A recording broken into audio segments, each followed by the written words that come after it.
Bonjour, je m'appelle Shekina, je suis actuellement en formation pour devenir pasteur au centre de vie et j'ai la joie de pouvoir vous accueillir aujourd'hui pour ce message. Je me réjouis que vous puissiez vivement l'écouter, attentivement et surtout que vous puissiez recevoir de la part de Dieu une parole spécialement pour vous. Alors n'hésitez pas à vous abonner pour suivre tous nos prochains messages et soyez bénis. En effet, j'ai été interpellée par un texte au début de l'été. Et des fois, quand on lit des textes de la Bible comme ça, et qu'il y a un truc on se dit « Ah, c'est pas tout à fait... Je ne comprends pas trop ». C'est souvent que le Seigneur veut travailler encore des choses en nous. Des fois, il y a des grosses choses, des grandes choses. On pourrait parler de grandes injustices. Et des fois, il y a des petites choses encore qui restent. Mais ce qui est bon avec Dieu, c'est qu'il ne nous lâche pas. Il nous aime tellement qu'il va jusqu'au bout des choses. Et je ne sais pas, en fait, vous avez peut-être compris, mais on va parler un petit peu des choses un petit peu peut-être injustes. Alors, il y a justement des petites choses. Par exemple, je suis allée au tennis cette semaine avec mon cher ami Carmelo. Et je me suis donnée à fond, il faisait hyper chaud. Alors moi, quand il fait chaud, j'ai chaud. Mais lui, du sud de l'Italie, il rayonnait, il n'en pouvait plus, il était comme régénéré par cette chaleur. Et je me donne à fond, je fais des trucs incroyables. Et je me dis, ah là, c'est bon, je vais faire le point. Et non, qu'est-ce qui se passe? Il arrive tout juste à faire un petit machin de rien du tout. Au bout de sa raquette, la balle tombe sur le filet et hop, de mon côté, j'ai perdu le point. Et j'étais là, c'est pas juste. Après tout ce que je me suis donné. Peut-être ça vous arrive aussi des fois. Pas seulement des petites choses comme ça, mais d'autres choses où vous dites, mais c'est pas juste. Seigneur, j'ai tellement prié pour ça. J'ai tellement jeûné. Et toi, tu donnes à quelqu'un d'autre et moi, j'ai rien. C'est tellement triste. Mais même dans les Jeux Olympiques, il y en a peut-être qui regardent les Jeux Olympiques ici, un petit peu. Ouais, un petit peu, hein. On regarde des trucs qu'on n'a jamais vus peut-être, mais c'est rigolo. Vous savez qu'il n'y a que 3 Kenyans qui peuvent participer au marathon des Jeux. Et pourtant, il y a au moins 60, donc ça veut dire 57 autres Kenyans qui sont plus forts que des athlètes qui ont été pris dans les Jeux parce qu'ils sont d'autres pays. Je me disais, mais ces pauvres Kenyans, c'est terrible. 57 qui sont nettement plus forts. C'est pas juste. Mais bon, après je me suis dit, mais c'est pas juste quand même qu'ils ont une morphologie qui fait qu'ils gagnent les courses du marathon. C'est peut-être... c'est comme ça. Ils en peuvent rien quelque part. Et c'est pas juste. Mais franchement, moi, j'ai pas tellement envie d'être né au Kenya ou en Érythrée, pour nos amis érythréens qui sont ici, dans un pays pauvre. Je préfère être né ici en Suisse, dans un pays riche. Et c'est pas juste. On n'y peut rien. Vous voyez toutes ces choses un petit peu. Alors, on va prendre ce texte. Parce qu'en fait, je sais que Dieu est juste et bon. Mais quand même, là, on va prendre ce texte. Je vous donne le contexte. Jésus est en route vers Jérusalem, vers la fin de son ministère. Et il y a Pierre, un de ses disciples, qui pose une question sur la récompense. Et nous qui avons tout quitté, que se passera-t-il pour nous? Ah, les récompenses à nos efforts. Quand on fait un effort, on attend à être récompensé. Quand même. Et ce qu'on quitte, ce qu'on décide d'abandonner pour suivre Jésus ou ses principes, tout ce qu'on donne, peut-être, à l'Église, aux gens. Et Jésus, en fait, à la fin du chapitre 19, je vais juste prendre ça d'abord, dit « Toute personne qui aura quitté à cause de moi ses maisons ou ses frères, ses sœurs, son père, sa mère, sa femme, ses enfants ou ses terres, recevra le centuple, youpi, et héritera de la vie éternelle. Bien des premiers seront les derniers, et bien des derniers seront les premiers. Belle promesse. Et ensuite, on arrive à Matthieu 20, et c'est la parabole des ouvriers de la 11e heure. Donc là, tu peux mettre le texte. Merci Christian, merci beaucoup. Car le royaume des cieux est semblable à un maître de maison qui sortit dès le matin afin de louer des ouvriers pour sa vigne. Il convint avec eux d'un denier par jour. Ils étaient OK, bon, il les envoya à sa vigne. Il sortit vers la 3e heure et il en vit d'autres qui étaient sur la place sans rien faire. Ah, il manque un bout. C'est moi qui ai loupé. Je donnerai ce qui sera raisonnable. Et ils y allèrent. Voilà. Il sortit de nouveau vers la 6e heure et vers la 9e. Donc il sort 5 fois. 5 fois le maître va chercher des ouvriers. Et il fit de même. Étant sorti vers la 11e heure, donc c'est la 5e fois, il en trouva d'autres qui étaient sur la place et il leur dit « Pourquoi vous tenez-vous ici toute la journée sans rien faire ?» Ils lui répondirent « C'est que personne ne nous a loués. Allez aussi à ma vigne, leur dit-il. » On va prendre déjà cette première partie. 5 fois, le maître va chercher des ouvriers. Ce n'est pas vraiment une histoire économique ici. En fait, Jésus, il parle du maître, et le maître, c'est Dieu. Des ouvriers, les ouvriers, c'est nous, les êtres humains. Et puis plus tard, il y aura aussi l'intendant.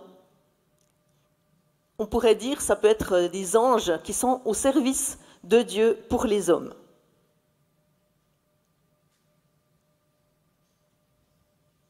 Je suis en train de tout changer de ne pas suivre mes notes. Mais ça fait rien. Seigneur, vraiment, parle-nous. On a soif de t'entendre. On a soif d'être à ton écoute. On a soif que tu changes nos cœurs. Vous savez que c'est une faveur de Dieu qui nous donne quand on peut être dans sa mission, dans sa vigne, dans son royaume. Si vous n'avez pas de travail, que vous cherchez un travail, vous en trouvez un, waouh, quel privilège! Et en fait, ce que j'aimerais dire dans cette première partie, c'est que Dieu, il est actif. Dieu, il est en mouvement. Des fois, on a l'impression que Dieu, il est là-haut sur son nuage, qui regarde en bas et qui dit « Ah, celui-là, voilà ce qu'il fait pas. » Mais non, Dieu, il est actif pour nous. Il est en mouvement. Il vient nous chercher. Et là, en l'occurrence, il vient chercher des gens qui sont oisifs ou qui ne sont pas dans le royaume. Et il leur dit « Venez, venez dans ma famille, venez avec moi. » Et quel privilège que le Seigneur vient nous chercher et nous chercher encore. Et il est dit aussi, il y en a qui sont oisifs, qui ne faisaient rien. On ne sait pas si, est-ce qu'ils étaient incapables? Peut-être. Est-ce qu'ils étaient capables, mais ils n'ont pas eu de chance? Peut-être. Mais Jésus vient nous chercher chacun. Il nous cherche chacun, non seulement pour entrer dans sa famille, mais aussi dans la mission qu'il a prévue pour nous. Parce qu'il a un plan pour nous. Et son plan pour nous, il est extraordinaire.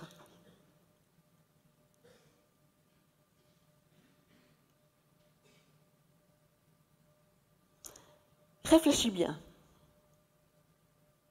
Il y a beaucoup d'appelés et peu d'élus. C'est dingue de savoir ça. Il y a beaucoup d'appelés et peu d'élus. Peut-être que Dieu t'a fait des signes, qu'il t'a envoyé ici ce matin, qu'il a mis des gens devant toi, qu'il t'a donné un rêve, qu'il a fait des choses, il a répondu à tes prières. Et nous, on a l'impression que Dieu fait rien, mais Dieu ne fait pas rien. Dieu est là. Il faut juste apprendre à déconnecter, à savoir comment il fait, comment il parle, et à être ouvert. Et je nous invite à vraiment être ouverts à ce que Dieu veut faire. Les années passent vite et il ne faut pas qu'on ait des regrets. Faut pas qu'on ait des regrets. C'est trop dommage. Dieu a un plan pour nous et si tu es aligné au plan de Dieu, tu vivras ce dont pourquoi tu es fait et c'est tellement bon, c'est tellement épanouissant, c'est tellement satisfaisant. Peut-être on peut prendre la suite. Quand le soir fut venu, le maître de la vigne dit à son intendant, « Appelle les ouvriers et paye-leur leur salaire en allant des derniers aux premiers. » Des derniers aux premiers. Donc, juste pour vous dire, une journée avait à peu près 15 heures. Donc, ça veut dire qu'à 5 heures, il y avait des ouvriers qui avaient déjà travaillé 11 heures de temps. Et ceux qui arrivent, donc les ouvriers de la dernière heure, ils ont plus 4 heures de travail. Ceux de la 11e heure donc vinrent et reçurent chacun un denier. Les premiers vinrent ensuite, croyant recevoir davantage. Ils ont quand même travaillé 11 heures de plus. Mais ils reçurent aussi chacun un denier. Ça se gâte. En le recevant, ils murmurèrent contre le maître de la maison. J'ai envie de dire, c'est pas juste, c'est trop injuste. On a envie de jouer le Calimero là. Alors, Calimero, c'est un petit poussin noir avec une coquille qui était un personnage de dessin animé et qui disait toujours « c'est trop injuste ». C'est pas un chant de Calogero, ça n'a rien à voir. Bon, on peut continuer. Ils murmuraient et dirent « ces derniers n'ont travaillé qu'1 heure et tu les traites à l'égal de nous, qui avons supporté la fatigue du jour et la chaleur. » Il répondit à l'un d'eux « Mon ami, je ne te fais pas tort. N'es-tu pas convenu avec moi d'un denier? Prends ce qui te revient et va-t'en. Je veux donner à ce dernier autant qu'à toi. » Donc, en bref, arrête de faire ton Calimero.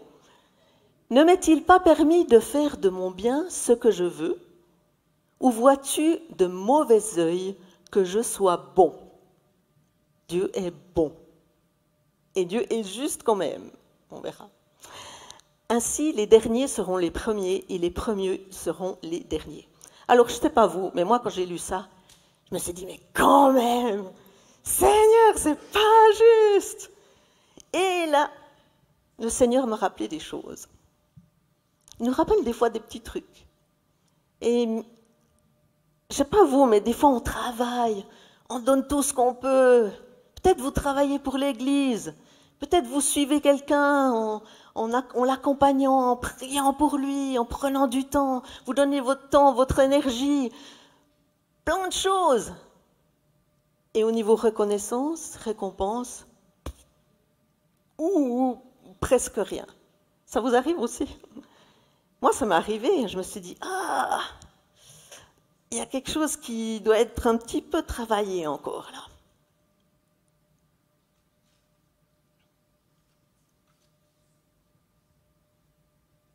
Le royaume des cieux ressemble à cette parabole.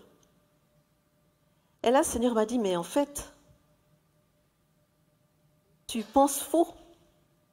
Ok, tu penses comme sur la terre, avec ta propre justice, par rapport à toi, comment tu vis les choses. Et en plus, tu ne réalises pas combien je suis bon. En effet, les ouvriers, c'est quand même magnifique que Dieu vient nous chercher. Et jusqu'à la dernière heure, tu peux entrer dans la famille de Dieu. Jusqu'à la fin, jusqu'à ton dernier souffle. Mais tu as que cette vie pour dire oui, que cette vie. Et Dieu est bon, pourquoi? Parce qu'il nous met tous égaux devant sa grâce, devant sa bénédiction. Il ne paye pas au mérite. On ne mérite rien de ce que Dieu nous donne. Dieu nous donne. Tout vient de Dieu. Tout est don de Dieu. Et ça donne peut-être nous aider à ouvrir notre cœur aussi. Là, le Seigneur, il voulait montrer que ces ouvriers, peut-être ils étaient jaloux en fait, s'ils murmurent comme ça. Alors il y en a qui crient au scandale, qui disent « c'est pas juste, non, c'est pas normal ». Moi je serais plutôt du style à murmurer, je ne sais pas vous, comment vous vous situez, même pas à murmurer avec quelqu'un, mais juste à l'intérieur là, à dire « c'est pas normal, ça m'énerve, mais pourquoi? Non Seigneur ». Le Seigneur veut enlever ça parce qu'il veut qu'on soit libre de ça. Il veut qu'on voit sa grâce, son amour, sa bonté. Et aujourd'hui, je peux vous dire que je suis témoin de cette bonté. Je suis vraiment témoin de cette bonté.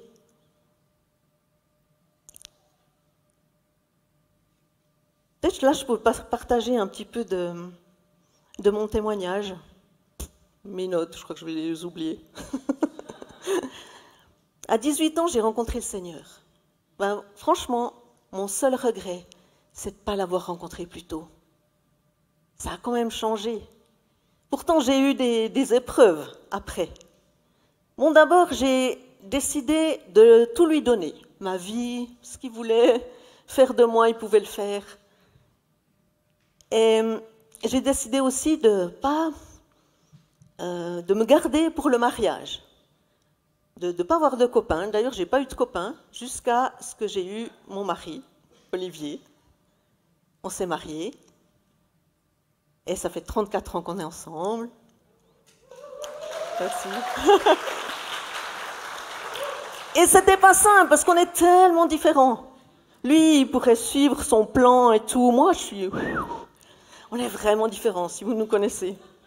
Et ensuite, on a eu une fille. Ah, quelle grâce!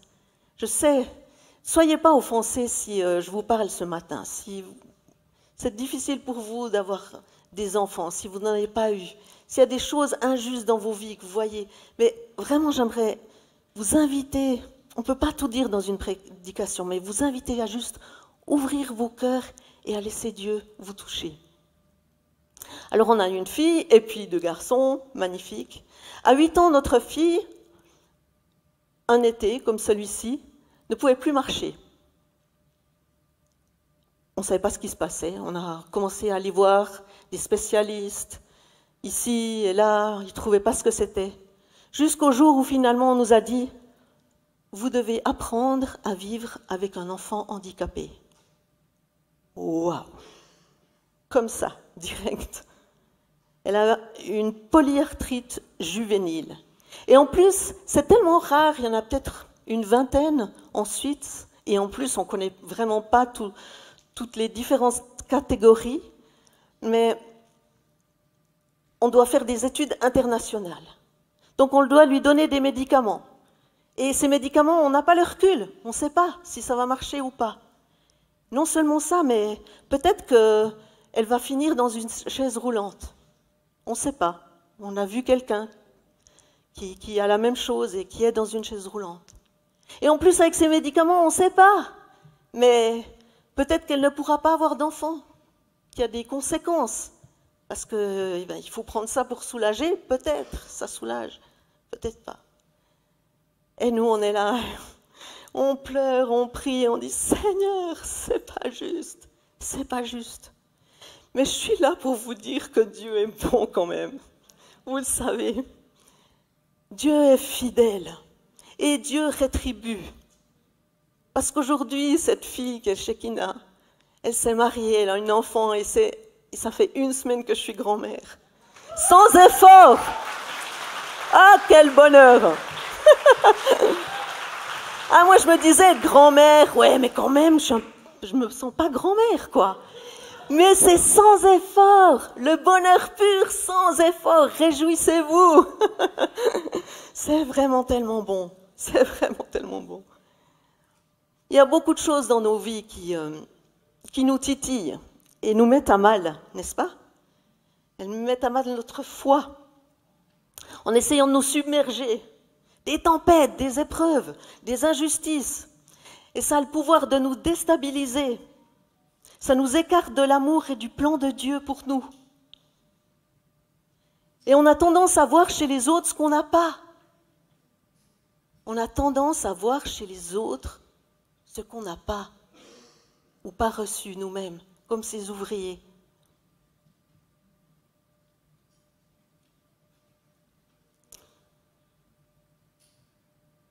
J'aimerais vous inviter à une petite expérience. Je crois que je vais faire ça. C'est l'été, on peut tout se permettre. Imaginez-vous que vous êtes dans une course, la course de la vie. Vous êtes au départ et je vous invite à participer. Vous mettez au départ et en fait, je vais vous poser des questions. Et la première question, vous répondez, si ça vous correspond, vous pouvez vous lever. D'accord? On essaye? Ok. Alors, est-ce que vous avez fait quelque chose? Merci Marine, ça fait toujours du bien d'entendre ton rire. Est-ce que vous avez fait quelque chose pour naître? Est-ce que vous avez créé quelque chose pour être là, pour exister? Oui ou non? Si non, vous n'avez rien fait, vous pouvez vous lever.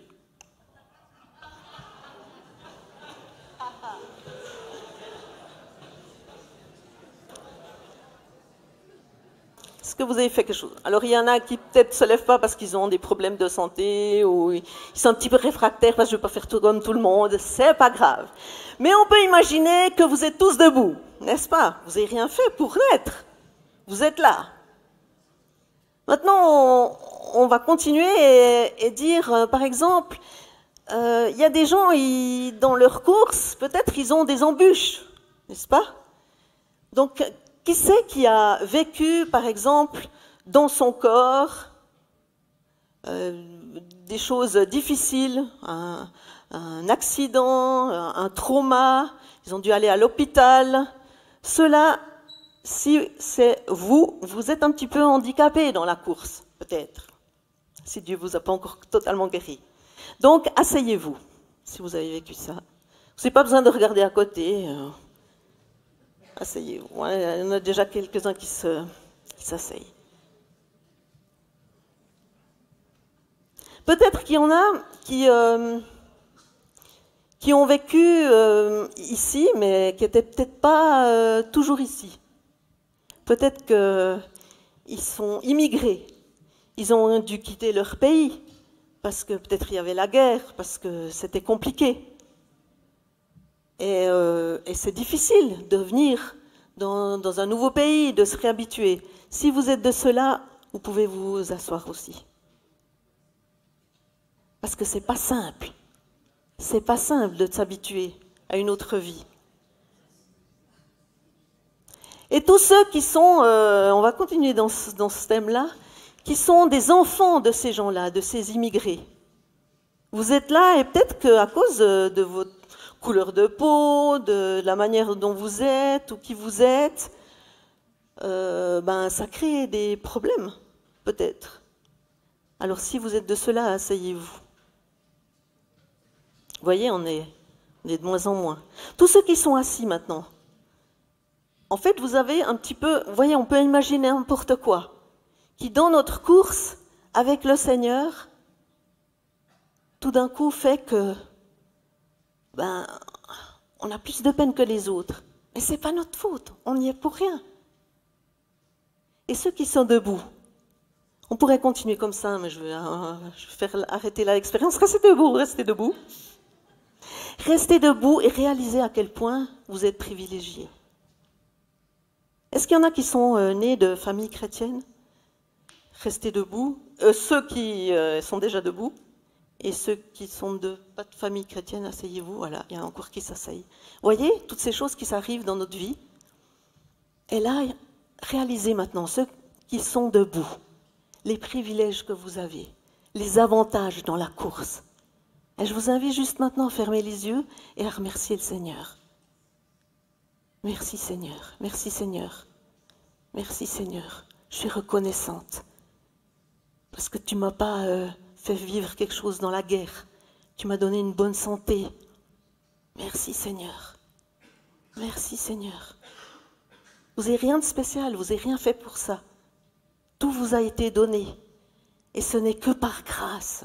C'est par grâce. et les autres qui est assis. Vous n'avez pas eu tous les avantages de ceux qui sont debout. Vous avez eu des inconvénients, des embûches sur votre route. Peut-être aussi que le diable les a mises. On dit que le diabolos, c'est comme un bâton qu'on met dans les roues. Ce n'est pas Dieu qui les a mis. C'est peut-être l'ennemi qui est venu et qui vous a fait trébucher.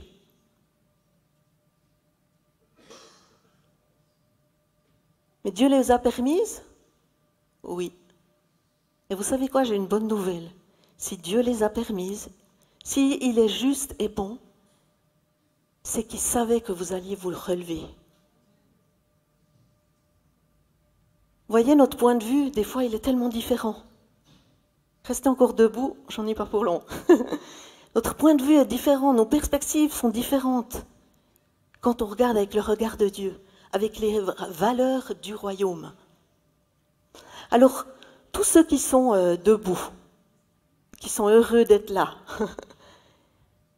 voyez ce que c'est la famille ici. Nous, au centre de vie, en tant que responsables, en tant que pasteurs, on prie pour vous tous, pour que vous puissiez entrer pleinement dans ce que Dieu a préparé pour vous, pour que vous puissiez être restaurés, guéris, encouragés, pour que vous puissiez faire partie d'une famille, la famille de Dieu, où on s'aide les uns les autres. Alors tous ceux qui sont là, si vous avez quelqu'un à côté de vous qui est assis, aidez-le à le relever maintenant. C'est comme un geste symbolique qu'on va faire. Vous avez quelqu'un à côté de vous, aidez-le à le relever. Aidez-le à le relever. On va s'aider, on va être ensemble. Si c'est compliqué, si c'est difficile, on va être ensemble. Et il y en a peut-être qui sont encore assis. Est-ce que vous avez la force de vous lever? Parce que la course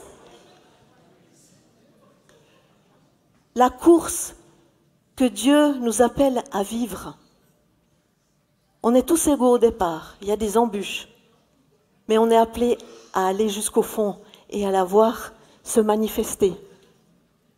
Et gagner la couronne de vie, de persévérance, de joie, de foi, gagner cette couronne avec Dieu, rester avec lui jusqu'au fond, pleinement dans ce qu'il a prévu. Et peut-être tu es tout seul, il n'y avait personne à côté de toi. Et le Seigneur te dit, lève-toi. Parce que même si tu as eu toutes ces embûches, même si tu as eu tous ces soucis, ou que tu en as encore maintenant, rien ne t'empêche de faire la course. Alors lève-toi, levez-vous tous. Levez-vous tous. Seigneur, tu es bon. Seigneur, tu es Dieu. Tu es fidèle et juste. Tu as un plan pour nous. Oh Seigneur, merci parce que tu es Dieu. On peut te faire confiance. Seigneur, pardon si j'ai regardé en arrière et que je vois tout ce que j'ai pas eu pour mon égocentrisme. Oh, pardon Seigneur. Je veux pas regarder en arrière, je veux regarder en avant. Parce que tu me tires en avant. Parce que mes frères et sœurs sont là avec moi pour m'aider. Je veux te dire merci parce que tu es bon. Parce que tu es fidèle, parce que tu viens me rechercher, malgré les circonstances, les injustices, les frustrations. Seigneur, tu m'aimes. Bienheureux, béni, celui et celle qui se confie en Dieu et place son espérance en lui. Prenons courage dans l'adversité, les difficultés et les injustices. Car malgré ce qui se passe dans nos vies, si nous gardons notre confiance et plaçons notre espoir en Dieu, nous sommes bénis d'une vie abondante et pleine de fruits. C'est dans Jérémie 17:7. Bienheureux, béni celui, celle qui se confie en Dieu et place son espérance en lui. Et au verset 8, elle sera comme un arbre planté près des eaux et qui étend ses racines vers le courant. Il n'aperçoit point la chaleur quand elle vient, et son feuillage reste vert. Dans l'année de la sécheresse, il n'a point de crainte, et il ne cesse de porter du fruit.